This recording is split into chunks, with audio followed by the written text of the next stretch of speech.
દર 5 મિનિટે એક વખત મનથી સ્મરણ તે મોબાઈલના માધ્યમથી કોઈ બારેજાનું પ્રવચન સાંભળ્યું હોય, કોઈ આ રીતે દર્શન કર્યા હોય, કોઈ બારેજાની વાત ચર્ચા કરતા હોય, તે સ્મરણ મારું યાદ થઈ જાય, મારા ધામનું સ્મરણ થઈ જાય.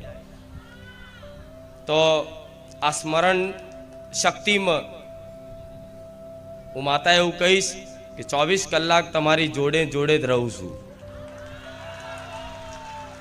ખાલી બસ ફરક એટલો છે, ખાલી હું માતા તમારી આ બે નરી આંખોથી દેખાતી નથી.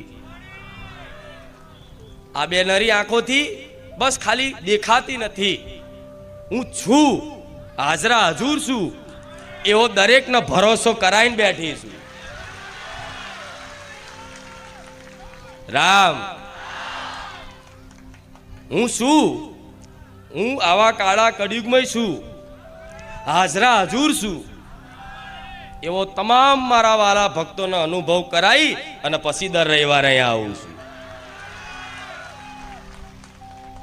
તો અનુભવ તમને થયો હોય,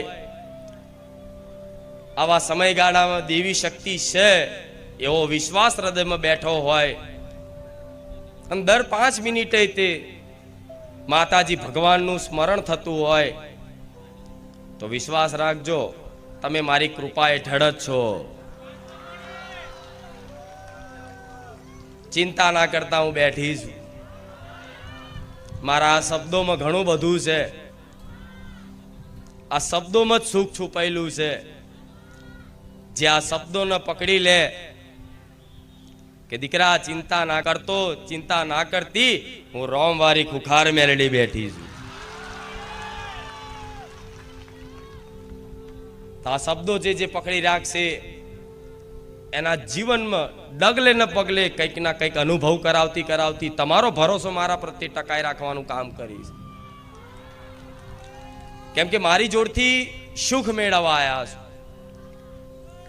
અને જેની જોડ સુખ ની પ્રાપ્તિ માટે આયા હોય, યાચના કરવા, પ્રાર્થના કરવા, કામના કરીને બારેજા ધામ જઈએ, માતાજીની કઈ કૃપા થઈ જાય તો અમે સુખી થઈ જઈએ, એ ઉદ્દેશથી આયા છો. તો દરેકને મારા સુખી કરવા છે. તો સુખી કઈ રીતે થશો?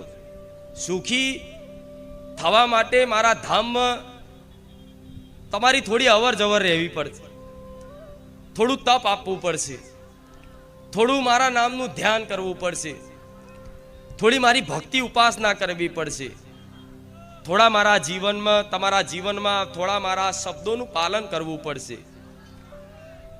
અને પાલન આ બધી વસ્તુ